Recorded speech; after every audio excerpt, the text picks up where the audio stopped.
Oh, I am happy against that time of the morning.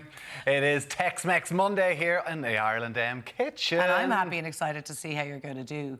Yes, Eating Tex-Mex with one arm. Exactly. Listen, trust me, I can do it. You'll manage. Lily Ramirez-Foran is showing us how to make beef fajitas from scratch so we can ditch the supermarket kits. Good morning to you, Lily. How are you? Guys, I'm really, really good and making one of my favourite quickest Tex-Mex dish ever.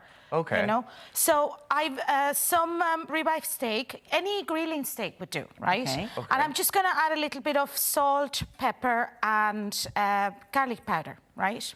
Garlic powder, because like this, so you want to ditch the supermarket packs. Totally. So you want to add the flavour here that you don't get from those. Exactly. Like it takes 2 or 3 minutes. I cut them. The longest thing is to do your prepping, which is cutting your meat. I've sliced the meat really thinly. And if you have time at home, I would leave these about 10 minutes, 10, 15 minutes in the fridge just to rest.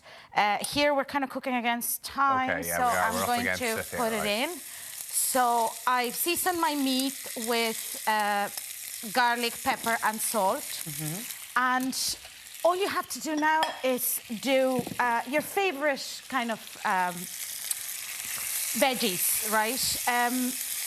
So peppers would always go in there, wouldn't they? I always like peppers because they bulk up your meal. They're really tasty and they're very traditional for fajitas. So I have yellow, red and green peppers that we cut in small slices.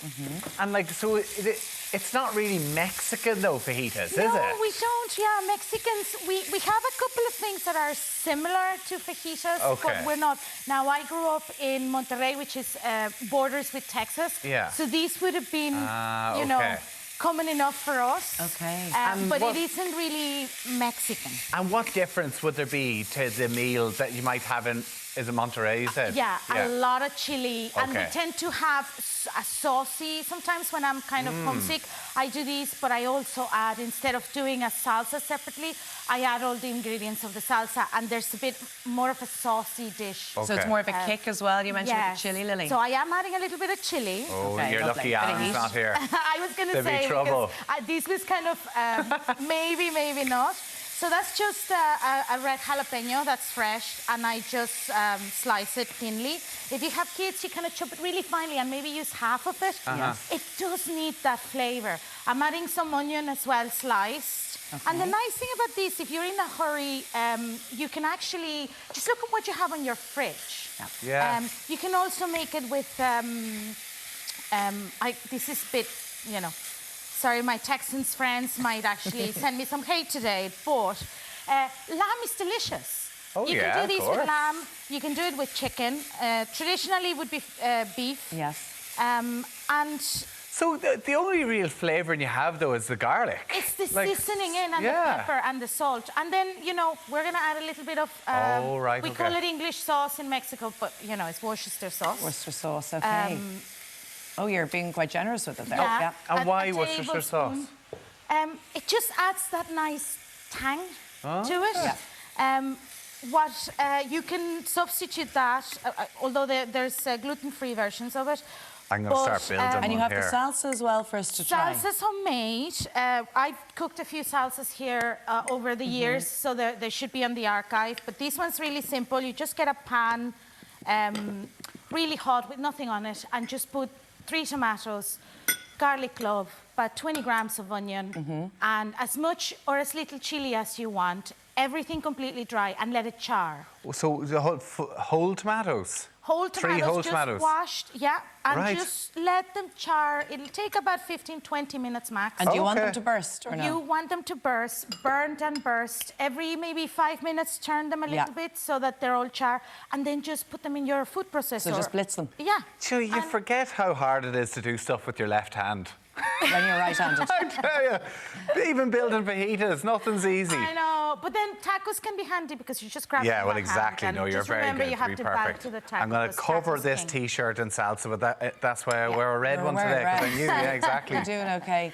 And Lily, when it comes to making these, you mentioned that you could use lamb or chicken as well. Yeah. You can leave out the spice or leave it in. So it's really up to the individual at home, but it's a quick dish. Yeah. And when you buy these kits, you forget that you still have to chop everything and you still have to get everything. Sure. Really, the only convenience thing is that you have the seasoning in the one packet. But I mean, how hard it is to do. It's not hard at salt, all. pepper, and garlic. And with the salsa as well. I'm gonna taste Do it you to tend let to us know. bulk buy it or bulk make it and then pop some in? Can you put it in the freezer?